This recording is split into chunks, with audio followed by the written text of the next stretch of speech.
What's up, everybody? Man, this is the actual second time I've started this podcast to record it. God, we're on a tight time schedule here, like super crunch today.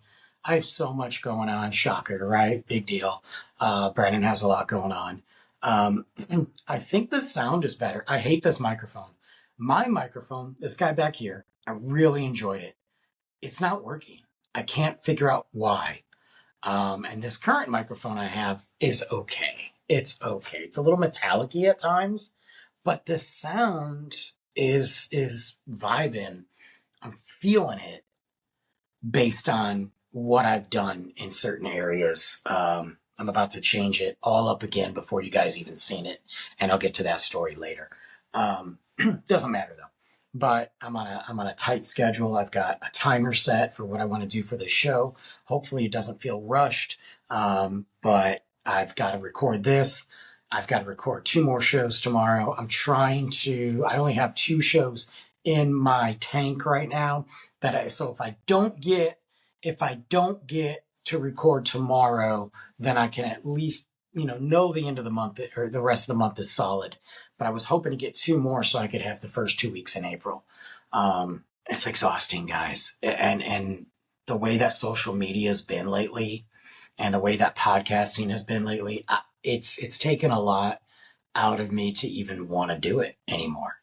I mean, they've cut our pay. They've cut any incentives, any programs, any bonus programs, any views.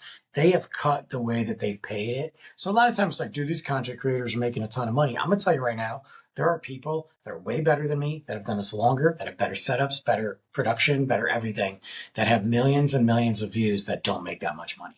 Yes, there are those content creators that got in early, and then took that and made it with brands and all that.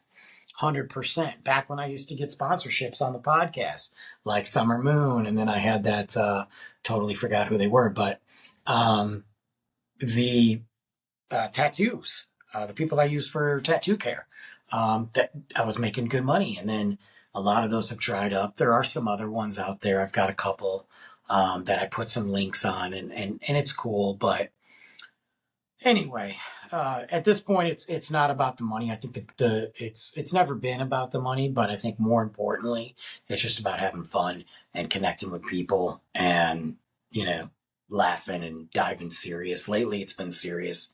The movie stuff has been great. I've met a lot of good people in the industry. I've met a lot of good people that work somehow connected to certain films, whether that be independent films or just most recently A24. So very excited. Probably by the time you guys watch this, I'll have gone to see the A24 film Undertone in theaters March 13th, Friday the 13th. It is a podcasting horror film, by the way. And yes, I'm plugging it, where the podcaster is caring for her dying mother.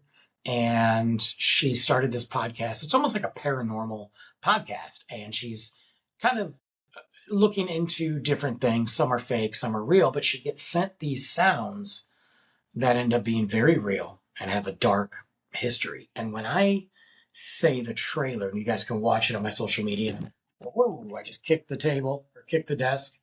Sorry. Watch it on social media. But you can also just Google it, Undertone A24. Check out the trailer. Again, I won't know what the movie is. I mean, by the time you watch this, I'll have already seen it. But as I'm recording this, I won't know what the movie is. But it looks like a good horror movie. And that is usually one of those ones where I sit there and say I'm going to save it for Halloween, because I don't typically watch, God, who's texting me? I don't typically watch horror movies on off season. That's just a rule I have. But I make the exception for some of them, and this one definitely. But as we approach spring break and we approach summertime, of course, Texas was, 34 this morning, 80 now. Storms next week, 80, 30. I don't know what to expect. We're in tornado season. Winter's over. We might get some cooler temperatures, but we're not going to get that snow or anything like that. So hoodie now. shorts later. I don't know. But I start thinking about movies, and I start thinking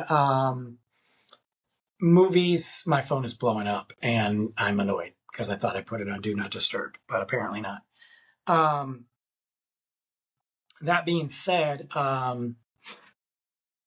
there's a lot of movies that are coming out. And 2026 has felt like a good year for film, despite the changes on the streaming services. I wanted to do a show talking about some of the movies I'm looking forward to, some of the ones you might not have heard of, and some of the ones that maybe, we're not sure about. Everything from blockbusters to animated movies. I needed to take a break from all the horrible things happening in the world. I'm never going to stop talking about what's going on because I think that that's important, but I got to take a break. I got to take a break today. I might have a message at the end, but I got to take a break today. I got to talk about some movies. There are some movies that have been out. Goat, for example. Okay, not one I wanted to see. It's almost like a Space Jam type film. It's a basketball movie, obviously. That one did very well at the box office. I mean, very well at the box office. And I think what was cool about that, or at least, when it comes out on TV, I might watch it. But what's great about it is, you got Steph Curry in it. You've got a ton of other famous people in there. Caleb McLaughlin. I can't say it.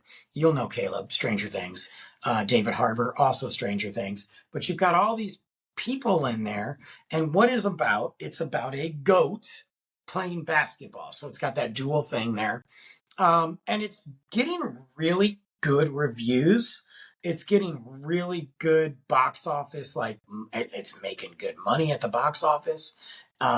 They have kind of taken that Space Jam from the 80s and then the horrible one with LeBron James, and kind of adapted it to a new story. And I think that's pretty awesome. We have Project Hail Mary, which is dropping. That is based off a book, and it's based off the book from the author, the person that wrote The Martian. Interesting story. I think it looks cool. I like Ryan Gosling. There's a lot of hype around it. And basically, you have Ryan Gosling, who's a science teacher, wakes up on a spaceship, doesn't know how he got there, who he is, what's going on. And then as his memory slowly returns, he soon discovers he has to figure out a mysterious substance that's causing the sun to die. There are a lot of stories to be told in space. There are a lot of, movies to really dive into when it comes to space beyond aliens, beyond, asteroids and all that. I feel like space is an open book, canvas, if you will, where you can really dive in and explore so much and have a beautiful cinematic feeling going to the movie theater. And I think I'm 50-50 on this movie. I probably won't see it in the movie theater. I never say never, but I think from the trailer, it looks interesting. I think from the cinematic viewpoint and the shots, it looks really good. And I think this is definitely one that you go see in the theater if you're a science fiction fan, if you're a fan of The Martian, fan of, 2001, Armageddon, you're into those movies. I think this is one that you definitely go see in the movie theater. We'll see exactly what happens. Like I said, I probably won't see it. We now have Scream 7 out, which I think is a steamy pile of dog crap. Yes, I have the Scream 7 cup and bucket behind me, not because I saw the movie, but because those are cool. I'm not bashing on anybody who enjoyed it, but I will tell you this is AI slop. It is and here's the thing, haven't seen it. Have zero desire to see it because of what led up to Scream 7. First off, I don't think the last few Scream movies have been good by any means. I don't. I think they've had good moments. I think they've had good people in it, but I don't think they've been good. I have not cared about who Ghostface was and why in a very long time. I think the franchise had some legs. I think it was cool to have another franchise beyond like Jason and Michael Myers and all that to dive in to Ghostface. I mean, it's iconic, and I think there's something there. That being said, didn't enjoy the last few movies. Cool, my light went out. Why would it not go out today? What is happening here, folks? I'm not changing it. I don't even care. Sit in the dark, enjoy it, whatever. God, it makes me mad, dude. Um, and you know what? It's not cheap. You got to charge it. Roscoe, be quiet. You got to charge it, and I've been charging it, but I feel like it's just losing its charging power, and I've only had it for a year. I'm gonna have to sink some money into the show, guys, and I'm not happy about it. Anyway, I'm gonna sit in the dark, and I don't care if you guys like it or not. Um, Listen to it. You don't have to watch me. You can just listen to it. That's what's great about podcasting before videos. I miss those days, by the way. I prefer just a voice podcast. I really do. And every now and then I like to throw in an episode of that. I should have done it for this one. But I think Scream 7, the AI slot factor, and from what I've heard, no. So there's that. But here's some movies that are coming out too. Let's go back with the kids. You know, we got Hoppers just dropped, the latest Pixar film. We also have The Cat in the Hat. Yeah, how many times, right? This is not a sequel to the Mike Myers Cat in the Hat. This is something else. This is a comedy fantasy, obviously. It's a animated film, and The Cat in the Hat is back. I don't know the premise. Apparently, the Cat in the Hat takes on his toughest assignment yet, providing cheer to Gabby and Sebastian, two siblings trying to adjust to life in a new town. Known for taking things too far, this could be the cat's last chance to prove himself, or he's going to lose his hat. I've seen the trailer. I'm not. I could be wrong. I will watch it. My cat is pissing me off. I could be wrong. When it comes out on TV, I'll watch it. Because I was doubting the Grinch, the new animated Grinch. And I have to be honest with you, I absolutely love the animated Grinch. So that being said, this could be potential. That one's going to drop July 1st, I believe. No, I lied. February 27th. Wait a minute. No, it can't. It's not out yet. Oh, it's delayed. My bad. Supposed to drop February of 2026. It's now November 2026. So late in the year, but good timing around the holidays. This could be a big holiday film. We'll see what happens. There's another one you might not have heard of. It's a sci-fi adventure. And the poster, I mean, if I can be 100% honest with you, looks really cool. And it is called Flower Vale Street. So what is that about, right? Well, let's talk about Flower Vale Street. Flower Vale, dude, it's just whatever. August 14th, 2026. A family in the 80s start to notice bizarre happenings in their neighborhood. What are those happenings? What's going on there? Well, I can tell you right now. Got Ewan McGregor, Alan Hathaway, who discover strange things in their neighborhood, leading to them and their neighbors being mysteriously transported back to the prehistoric area with dinosaurs after a huge thunderstorm. I'm in. It's like E.T. first and Jurassic Park in an 80s vibe. And we need more dinosaur movies besides Jurassic Park because those last several films have sucked. Thank God we got Primitive Warfare, an underrated, awesome dinosaur film that I just ordered on Blu-ray. If you haven't seen that, check it out. But this, go to the trailer. This could be a good one. This could be one like me and Luke go check out in the theater. I think you could like it. I'm on board with it. The trailer looks cool. It could be fun. So that one's dropping. Again, that's going to be August 14th. For some of you, that's right before the kids go back to school. That's maybe when the kids go back to school, but I'm into it.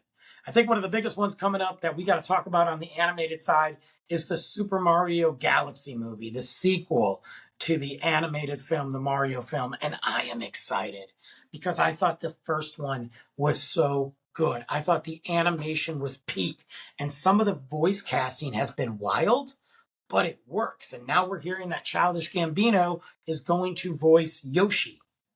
I don't know why. Does it matter? No, I'm in. Sign me up. I'm excited about it. That hits theaters April 1st. I will be seeing it.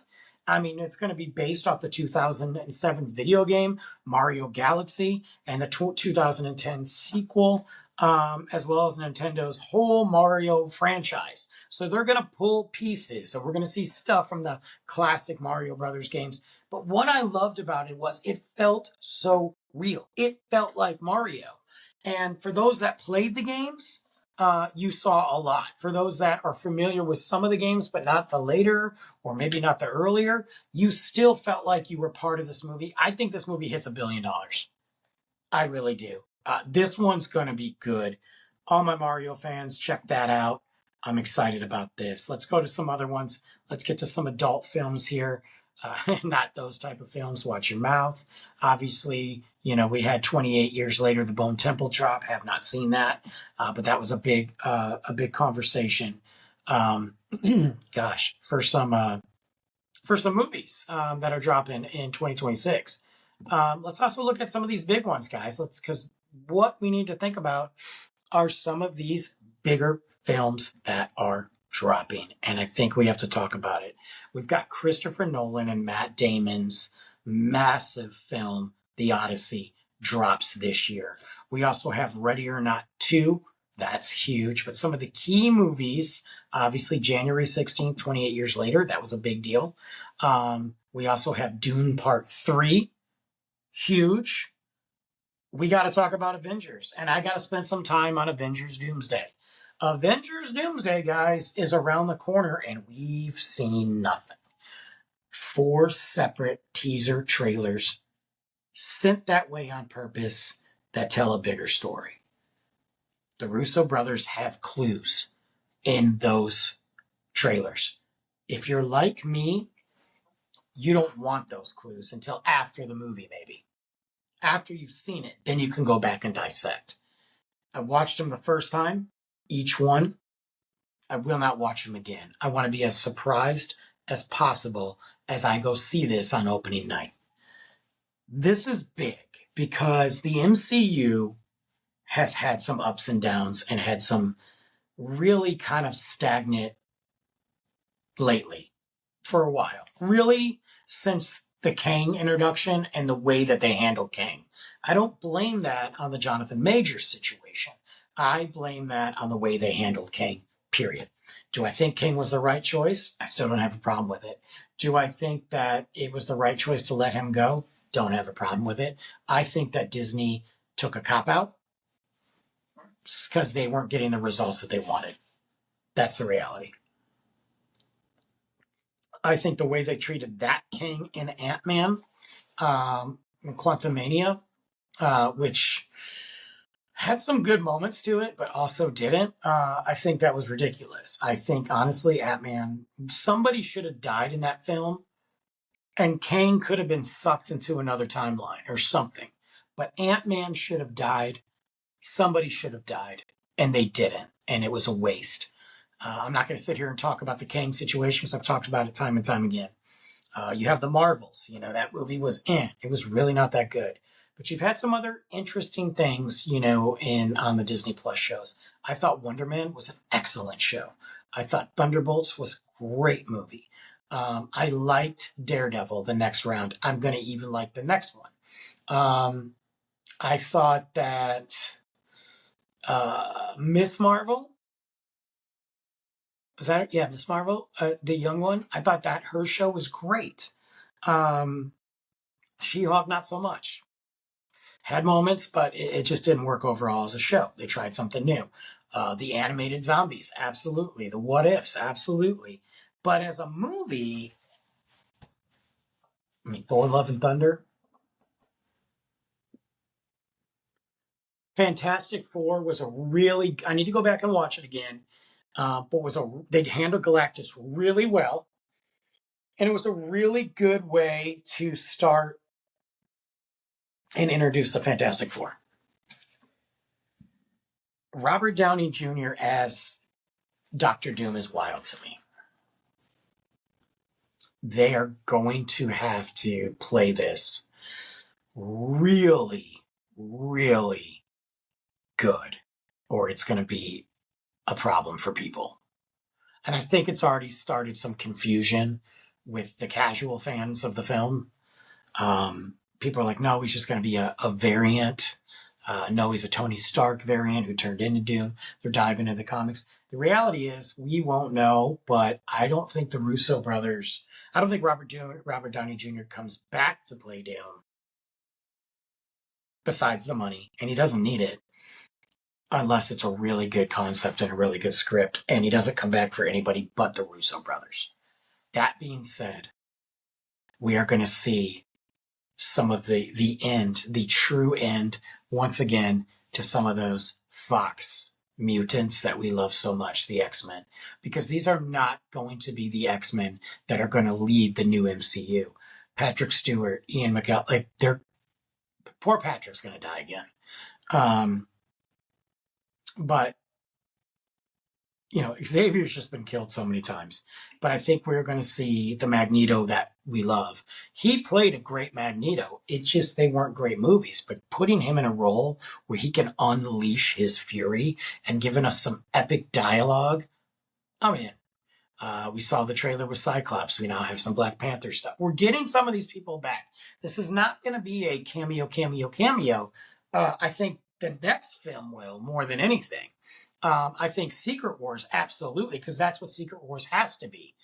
But I think we are about to see some really wild stuff. And I don't know if it's a make it or break it for the MCU, but it's pretty darn close. If they're going to succeed in anything else that they're supposed to do or should do. So that's a big one. And I think Dune and Avengers they are huge. The other one that I'm really excited about, to be honest with you, is Supergirl.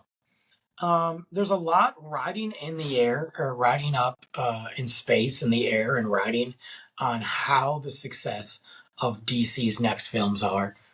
Now that Paramount has bought the WB, what does that mean for James Gunn?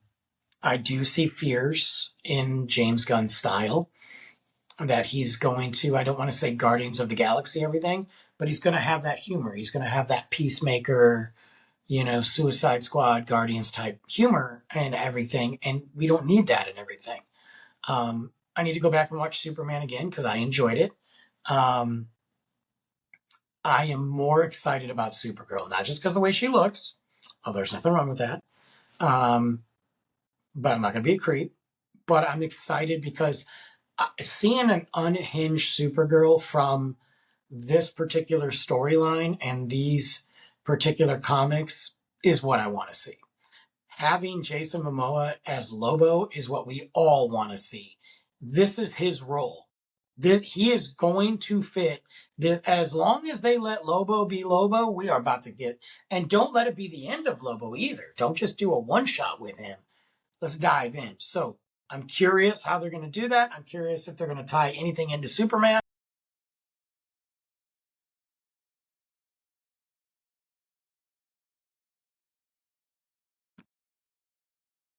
And then the power just flickered off for no reason. This is good, guys. This is great. But I believe that we will see some connections to what James Gunn's going to do. So I'm excited about that. On the comedy side, you got the Devil and drama. Devil Wears Prada 2. I don't know. Practical Magic 2. Not very excited about that. And the slightest whatsoever at all. I didn't really like the first Practical Magic, if I can be honest with you. We'll see. I am curious as to how Christopher Nolan's Odyssey is going to do with the casting and all that. I'm not going to dive in on a historical side. I just want it to be entertaining. So we'll see. But this is a big summer for movies. There's a lot of little tiny films coming out too that I think we need to pay attention to.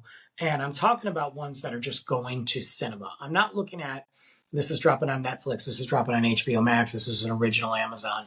I am looking at the very particular films going to movie theaters because that's what I enjoy. That's what we should be enjoying. These films, certain films like Doom and, Dune, Doomsday and Dune and The Odyssey. Those should be seen on big films. You got the Michael Jackson biopic. Okay, I'm super into that. Let's see what happens now that all these Epstein files are out, and we're finding out some of these things on Michael might not have been true, and maybe he was doing some good instead of bad. Jerry's still out. But let's see what happens. They're silencing everybody else. They're starting a war in Iran just so they can shut up. But also, Iran was one of the 9 countries that isn't part of the Rothschild banking system. Oh, by the way, so is Afghanistan and Iraq. And so is Cuba, which, by the way, apparently we're going there next. But it's not connected. None of my business, right? It's cool. The elites aren't just ruining and destroying everything and not taking care of our children and suppressing us. But it's fine. Everything is fine. We can go to the movies and watch a good film. Guys, I'm out of here. With the light going out, with the time crunch, the power flickered on and off twice. I lost my internet, and that's why I had to. And now I'm going to have to splice this. I'm out. I'll see you guys next week.